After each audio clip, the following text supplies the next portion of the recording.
without teacher concept එකේ අද වාක්‍ය අද sentence එක මේක නම් ඔයගොල්ලෝ අහලත් ඇති දන්නවත් ඇති කොහොමද බලමු මේකෙන් මේක විතරයි බේස් කරගන්න තියෙන්නේ මේකෙන් sentence expand කරගන්න කොහොමද අපි නිතරම භාවිතා කරන වාක්‍ය හදාගන්නේ කොහොමද expand කරගන්නවා හිදුවගන්නේ කොහොමද පුළුල් කරගන්නේ කොහොමද කියලා බලමු right මට ඇහෙන්නේ මෙන්න මේක I was inside the bus කියලා. I was inside the bus.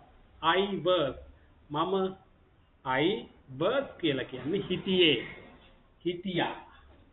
හිටියා. right. මම හිටියේ inside the bus. බස් එක ඇතුලේ. මම හිටියේ බස් එක ඇතුලේ. මම හිටියේ බස් එක ඇතුලේ. ඔක තමයි ඇහෙන sentence එක. ඇහෙන sentence එක. so simple scene එකක් තියෙන පොඩි දෙයක් මේවා පාඩම්ද කියලා හිතයි සමහරව right so simple I was inside the school bus එක ඇතුලේ ඒ වගේම දැන් මම හිටියේ පන්තිය ඇතුලේ මම හිටියේ හෝල් එකෙන් එළියේ මං හිටියේ බැංකුව ඉස්සරහා මං හිටියේ ගෙදර පිටුපස්සේ එහෙම ideas ගොඩාක් එනවා එතකොට මම හිටියේ කියන එක පොදුයි එක common pattern එක common එකක් දැන් වෙනස් කරගන්න ඕනේ තැන මොකද්ද කියලා අවබෝධයක් එනවා අන්න ඒක තමයි අර without the teacher කියන concept එක තැන තමයි හදා ගන්න ඕනේ එතකොට where the place we have to change this is the place we have to change inside ඇතුලේ මේවට කියන්නේ preposition ස්ථානයක් දක්වන එක place එකක් දක්වන එක තමයි. preposition. එතකොට එතන තමයි වෙනස් කරගත යුතු තැන. This is the place we have to change. මේ එතන තමයි අපිට සිද්ධ වෙන්නේ වෙනස් කරන්න. දැන් ඔන්න මම ටිකක් හොයාගෙන ආවා බලන්න මේවා. මම හිටියේ ශාලාවෙන් එළියේ පිටපැත්තේ කියලා. මම හිටියේ කියන එක එකයි. I was inside මේක තමයි වෙනස් වෙන්න ඕනේ. මෙතෙන් යන එක දිගටම පල්ලෙහාටම යනකම් මේක තමයි වෙනස් කළගත යුතුයි.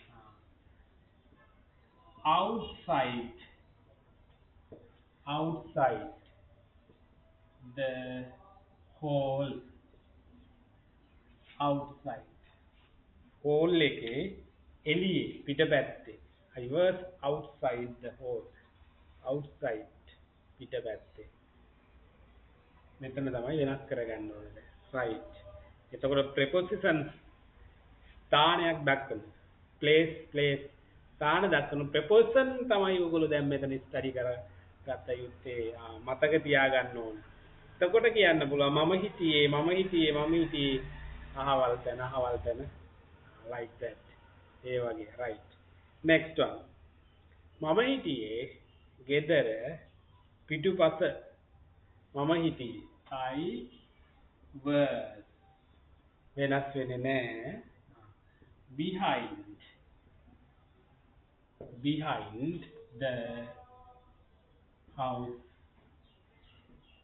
behind the house ගෙදර පිටුපස්සේ behind පිටුපස කියද්දි මේකේ opposite එක word එක තියෙනවා ඉස්සරහ කියලා in front of I was in front of the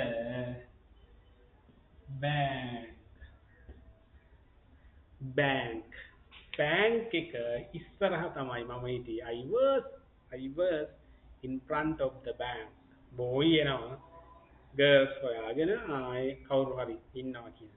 එතකොට හම්බ වුණේ නැහැ. ඊපස්සේ කියනවා නෑ මම හිටියේ බැංකුව ඉස්සරහ. I was in front of the bank.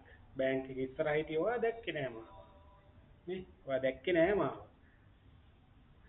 එතකොට කියන්න ඕන I was in front of the bank. මම බැංකුව ඉස්සරහ හිටියේ in front. ඉස්සරහ. next ගේට්ටුව ළඟ හිටියේ. මම හිටියේ ගේට්ටුව ළඟ.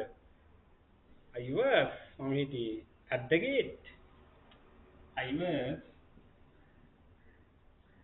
at the gate. At the gate. I was පොදු කාරණාව ගේට්ටුව ළඟ මම හිටියේ. Right. I was at the gate. Next. I was on the bridge. මම හිටියේ පාලම උඩ. I was on the bridge. මම හිටියේ පාලම උඩ. හිටියේ පාලම උඩ. අර මේ දවස්වල හිතනම කතා කරන කෙනෙක් හැංගිලා ඉන්නවා කියලා. හැංගිලා ඉන්නවා. එතකොට මම හිටියේ අහවල් දිහා බ්ලොග් බ්ලොග් බ්ලොග්. මම හිටියේ අහවල් දිහා. මම හිටියේ අහවල් දිහා බ්ලොග් බ්ලොග් බ්ලොග්. ඕන එකක් හිතා ගන්න පුළුවන්. ඒ IT right. Next. මම හිටියේ සිසුන් අතර. ඒ වෙලාවේ at that time I was සිසුන් අතර. සිසුන් the students among the students අතර බොහෝ දෙනෙක් අතරනේ. එතකොට among the students I was among the students or children anyone na ඕන එකක් students next ඒකේ අර දෙන්නෙක් අතර එකක් දෙන්න පුළුවන් දෙන්නෙක් අතර නම් between I was මං හිටියේ අමල් and කමල් අමල්ුයි කමලුයි අතර between I was between Amal and Kamal. Oh, I was between the bus hold and post office. Bus hold එකයි post office එක අතර තමයි මං හිටියේ. Like that. එතකොට මං බොහෝ දෙනෙක් between දෙදෙනෙක් අතර හෝ දෙකක් අතර between. Right, next. උද ගැලපෙන එකක් වෙනවා. මම හිටියේ ටේබල් එක අතර මේසේ අස්සේ හැංගිලා ඉන්නවා වගේනේ. I was under the table. I was under the table. I was under the table.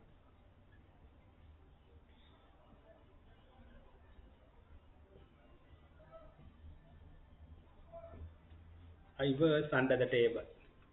නේ ගොඩාක් එහෙම හදා ගන්න පුළුවන්. එතකොට මෙතෙන්ද place preposition ටිකක් apply කරන්න විතරයි තියෙනවා. ඉතින් එක කාර්යය කරන්න තියෙන්නේ preposition ස්ථානය හඟවන preposition set එක ගත්ත මෙන්න මේ වගේ I was එකට apply කරා. ඒකයි අර without a teacher කියලා කියන්නේ. ගුරුවරයෙක් ඕනේ. ඇත්තටම යන්න පුළුවන් නම් ලොකු ගමනක් යන්න පුළුවන්. right. මේ වගේ without teacher concept එකෙන් හම්බ වෙමු. bye for now.